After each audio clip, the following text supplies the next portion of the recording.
ఖైరతాబాద్ వినాయకుడి నిమజ్జనానికి సిద్ధమవుతున్నాడు. రేపు జరగబోయే మహాగణపతి నిమజ్జనానికి అన్ని ఏర్పాట్లు చేస్తున్నారు ఉత్సవ సమితి నిర్వాహకులు.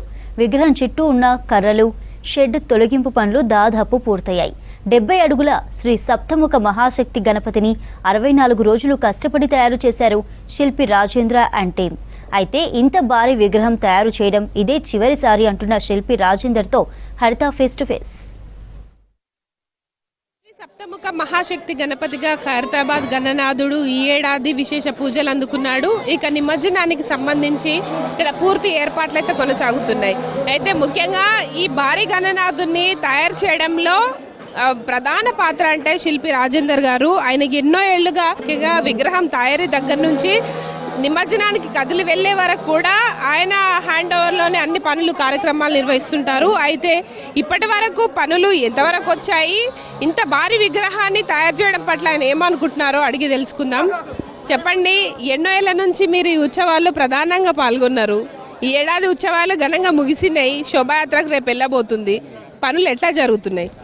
ఈ సంవత్సరం ఈ వినాయకుడిని 70 ఫీటు హైట్లో చేయడం జరిగింది. నేను 1978లో మొట్టమొదటిసారి 14 ఫీట్లు ఇక్కడ వినాయకుడిని చేశా. బయట చేసే వినాయకుడు ఫస్ట్ వినాయకుడు నేనే తయారు చేశాను. అప్పటి నుంచి ఇప్పటిదాకా అడుగు పెరగకుండా మధ్యలో తగ్గుతా అలాగే వచ్చింది. ఈసారి సుర్కీలు సింగరి సుదర్శన్ గారు కోరిక మీద ఈ సంవత్సరం 70 ఫీట్ల వినాయకుడు చేయడం జరిగింది. ఇదే ఈ ఖైరతాబాద్లో హైయెస్ట్ వినాయకుడు అవుతుంది. దీని తర్వాత ఇంత పెద్ద వినాయకుడు చేయడం జరగదు. అలాగే ఈ సప్తముఖ మహాశక్తి గణపతి చాలా బాగా అందరికీ దర్శనం ఇచ్చారు. భక్తులు కూడా లక్షలాది మంది వచ్చి చూశారు. ఇప్పటిదాకా ఈ పని చాలా స్మూత్గా జరుగుతుంది. అలాగే ఇంకో 2-3 గంటల్లో ఈ షెడ్ తొలగించి మళ్ళీ భక్తులకు దర్శనానికి ఇవ్వడానికి కూడా అవకాశం ఉంది.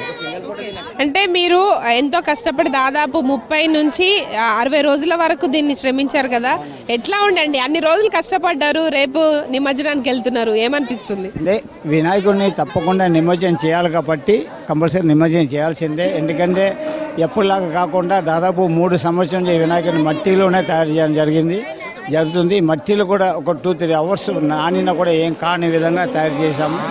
ఈసారి 70 సంవత్సరాల సందర్భంగా 70 ఫీట్లో పెట్టారు. నెక్స్ట్ ఇయర్ మళ్ళీ ఎన్ని ఫీట్లో ఉండే అవకాశం ఉంటుంది?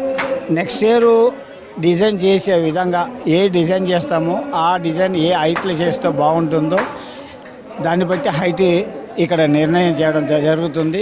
అంటే ఈ సంవత్సరం పనులు అంటే రేపు జరగబోయే నిమజ్జనానికి ఎంతమంది ఈ వెల్డింగ్ పనుల్లో పాల్గొంటున్నారు? ముఖ్యంగా కర్రలు తొలగింపు కావచ్చు, ఎప్పటి వరకు పూర్తయ్యే అవకాశం ఉంటుంది? దాదాపు వెల్డర్ కానివ్వండి, కార్పెంటర్లు కానివ్వండి, దాదాపు నిన్న నైట్ నుంచే 50 మంది వర్కర్లు పనిచేస్తున్నారు.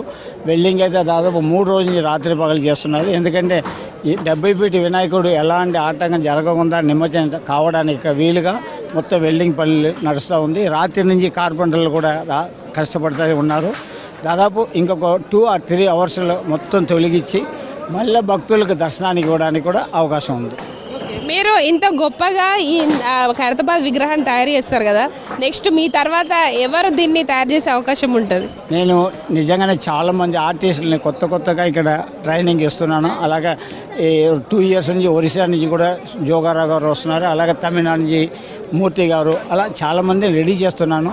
ఈ దేవుడిని చేసే అదృష్టం ఎవరికి ఉందో వాళ్ళతో ఈ దేవుడు నా తర్వాతే చేపించుకుంటారు. ఎస్ సార్, ప్రస్తుతం అయితే చూడొచ్చు ఖైరతాబాద్ మహాశక్తి గణపతిగా ఈ సంవత్సరం లక్షలాది మంది భక్తులు వచ్చి కూడా దర్శనం చేసుకున్నారు. ఇక రేపు నిమజ్జనానికి హుస్సేన్ సాగర్కి తరలి వెళ్ళనున్నారు. దీనికి సంబంధించి ఇప్పటికే కర్రల తొలగింపు కావచ్చు, వెల్డింగ్ వర్క్స్ కూడా జరుగుతున్నాయి. ఇది ప్రజెంట్ ఖైరతాబాద్ మహాగణనాథుడి వద్ద ఏర్పాట్లకు సంబంధించిన ఇన్ఫర్మేషన్. కెమెరా పర్సన్ నాగరాజ్తో హరిత V6 న్యూస్ ఖైరతాబాద్ నుంచి.